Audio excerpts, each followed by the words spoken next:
With just four major ingredients, I'm going to teach you how to make one simple batter and make endless recipes out of that mixture. So, for the avoidance of doubt, we are making Ghana Bofrot or Tobe or Nigerian puff puff recipe. But I'm going to be showing you how to create three different versions of it to enjoy at your next get together or even in the comfort of your homes. So, let's get started. So I'll start by blooming my yeast. If you believe in your yeast, you don't have to do this, okay? So into some warm water, I've added some yeast and then a bit of sugar. I'll give this a good mix and then cover and allow it to sit in a warm place for about 10 minutes. If you're also using instant yeast, you don't have to do this step, okay? So that aside, I'm going to start by sifting my all-purpose flour. So sifting helps to first of all remove any unwanted particles from the flour because sometimes when it sits for a while in our markets or in our storage containers or whatever, it gets some insects in there and stuff like that. And you don't want that to be in your wool fruit. Okay, so please sift your flour.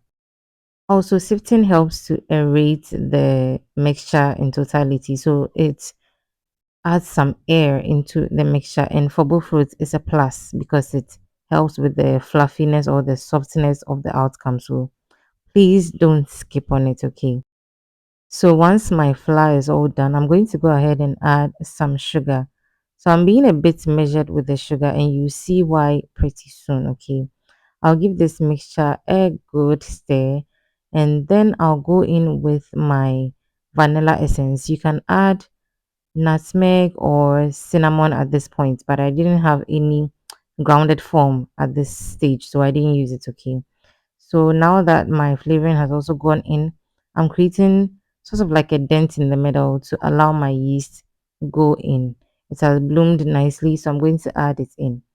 So I also have some warm water set up at the side because I'll be needing it to mix this together till it's to my preferred consistency. So you don't need this mixture to be too thick. You don't need it to be too runny as well. Just in somewhere in the middle, okay, is perfect.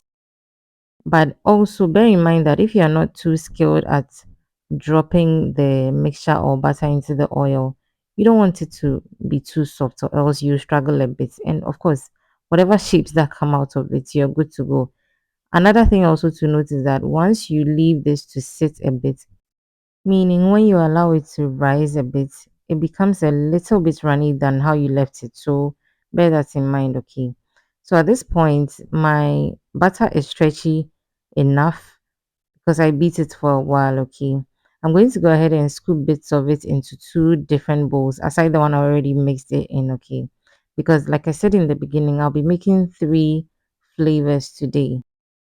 So even though I'm making three flavors, you have endless possibilities with this mixture. You can add any fruit, any color, any nuts, anything you want to add, essentially, chocolate, whatever it is, okay. But for this video, I'm going to be making plain both fruits and then I'll go ahead and make some chocolate both fruits and red velvet both fruits as well. If you're new here, hello, my name is Yasmi, and this is my kitchen taste and bloom. Thank you for joining me today. Please consider subscribing and joining this amazing blooming family. And if you're a returning subscriber, thank you so much for coming back to watch my video. So we'll start by making the chocolate puff puff. So I've added some unsweetened cocoa powder, yes, the very bitter one, into my cup, and then I'm going in with some warm water to mix everything up together and then add it into one of the bowls. So, like I mentioned in the beginning, I was a bit measured with the sugar, and I'm going to tell you why. First of all, I don't like my fruit too sweet, especially because of the kids, okay? And second of all, for this particular flavor or recipe for this chocolate one, okay, it's going to be slightly better than the rest of them. That's because the cocoa powder is unsweetened. But the truth is that unsweetened cocoa powder has a very deep and rich flavor. You do not want to use the sweetened one, okay? It will just mess up the batter a bit, but it will make it sweeter anyway. But I don't prefer that one. Okay. So once that is mixed up nicely, I'm going to go ahead and set it aside and then do the other bowl as well. So, by way of education, right? Red velvet is not just red food color. You need a bit of unsweetened cocoa powder with the red food color if you want that depth of flavor. So, whether you're making a cake, pancakes, whatever it is that you want to do red velvet version of, please don't just add red food color and then move on. Add a bit of unsweetened cocoa powder and you will understand what I mean. Okay. So that also goes into my second bowl and then I'll mix everything up so I have that beautiful red color I want. If you've watched the video till this end, I'm super grateful for you. But please do me a favor and click on the like button below the video, okay? And help me push the video to other audience as well. So our butter is also ready for both flavors. I'm going to cover this as well and leave in a warm place to rise for about 30 minutes. And then we'll go ahead and fry. So after the 30 minutes, make sure your oil is heating up beautifully, but not on high heat, okay? You don't want this to cook too quickly because outside of it will cook nicely and then the inside will still be raw and you're not going to enjoy it, okay? So make sure you are cooking on medium high heat. At this point, I'm checking if my oil is hot enough. Yes, once the mixture begins to float on top of the oil, you're good to go. So I'm starting by frying the plain bofrot just because it's plain and we don't want a situation whereby we'll fry the other flavors and then essentially spoil the color of the oil, okay? So don't worry, however you are comfortable with scooping your butter into your oil, just do that, okay? The shapes don't have to be perfect. I'm not perfect with doing that, and I really don't mind because in the end, the squad enjoys it, and that's what gives me joy, okay? So the first batch of my fruits is ready. I'm going to go ahead and finish frying the plain ones off camera, and then we'll go ahead and fry the chocolate one. So this is what I am frying, the chocolate version, okay? And once that is also done, I'm going to set that aside. But before then, you see that there's some sugar set aside. Exactly.